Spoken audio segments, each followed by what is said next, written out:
दोस्तों, क्रिकेट दुनिया का एक ऐसा खेल है जो सिर्फ बॉल और बैट का खेल नहीं है, बल्कि इमोशंस, स्ट्रगल्स और अचीवमेंट्स का एक जबरदस्त कॉम्बो है। आज हम बात करेंगे एक ऐसे क्रिकेटर की जो एक टाइम पर क्रिकेट का वंडर बॉय कहा जाता था, लेकिन उनका करियर कंट्रोवर्सीज और गलत डिसीजंस के कारण ज्यादा लंबा नहीं टिक पाया। हाँ, हम बात कर रहे हैं विनोद कांबली की। तो आगे बढ़ने से पहले क्रिकडू को लाइक, शेयर और सब्सक्राइब कर लें और नोटिफिकेशन के लिए बेल आइकन जरूर दबाएं। शुरुआती सफर और एक चाइल्ड प्रोडिजी का जन्म 18 जनवरी 1972 मुंबई का एक छोटा सा एरिया शिवाजी पार्क। यहाँ एक लड़का अपने क्रिकेटिंग शॉट से सबका दिल जीत रहा था। नाम था विनोद कांबली। कांबली के क्रिकेटिंग टैलेंट की पहली झलक तब मिली जब उन्होंने सचिन तेंदुलकर के साथ मिलकर 1988 के हैरिस शील्ड टूर्नामेंट में 664 रन की पार्टनरशिप बनाई थी। भाई, इतना बड़ा स्कोर तो पूरी टीम मिलकर भी बनाने में पसीना छोड़ देती है, और यहाँ सिर्फ दो बंदों ने मिलकर ये कमाल कर दिया था। तभी से कांबली को चाइल्ड प्रोडिजी का टैग मिल गया और सब लोग उन्हें एक फ्यूचर स्टार के रूप में देखने लगे। सचिन और कांबली की दोस्ती के तो क्या ही कहने थे। स्कूल के दिनों से लेकर इंटरनेशनल क्रिकेट तक दोनों ने एक दूसरे के साथ काफी मेमोरेबल मोमेंट शेयर किए। कांबली हमेशा कहते थे कि सचिन उनके लिए एक लकी चार्म है। हालांकि हैरिस शील्ड के बाद दोनों का करियर अलग अलग राह पर चल पड़ा।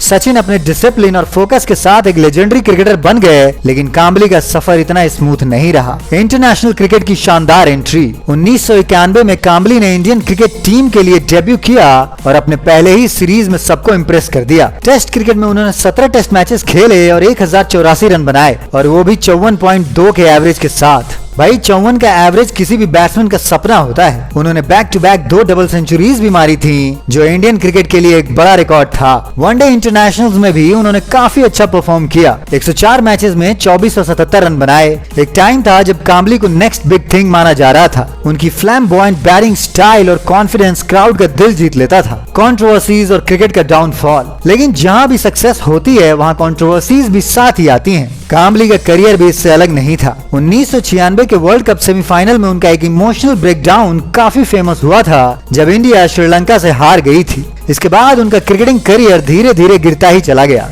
डिसिप्लिन की कमी और लाइफस्टाइल के गलत चॉइसेस ने उनके करियर पर बुरा असर डाला।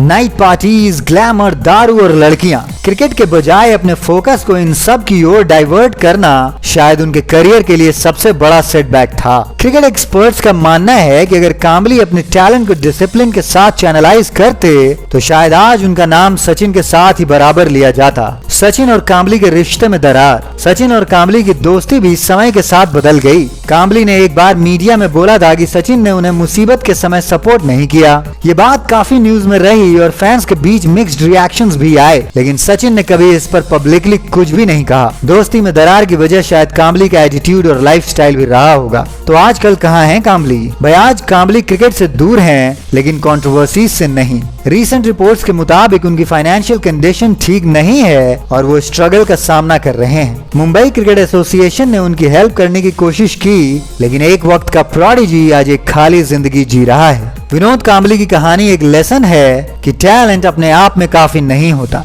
डिसिप्लिन, हार्ड वर्क और फोकस का होना उतना ही जरूरी है जितना कि टैलेंट का। अगर कांबली ने अपनी गलतियों से सीखा होता तो शायद उनका नाम आज भी क्रिकेट के लेजेंड्स के साथ लिया जा रहा होता। तो दोस्तों, कांबली की कहानी हमें ये सिखाती है कि सक्सेस के लिए सिर्फ टैलेंट ही नहीं, बल्कि उसे संभालने का जज्बा भी होना चाहिए। अगर आपको ये स्टोरी इंटरेस्टिंग लगी तो कॉमेंट में बताएं और इसी तरह के अपडेट्स के लिए बने रहिए क्रिकडू के साथ।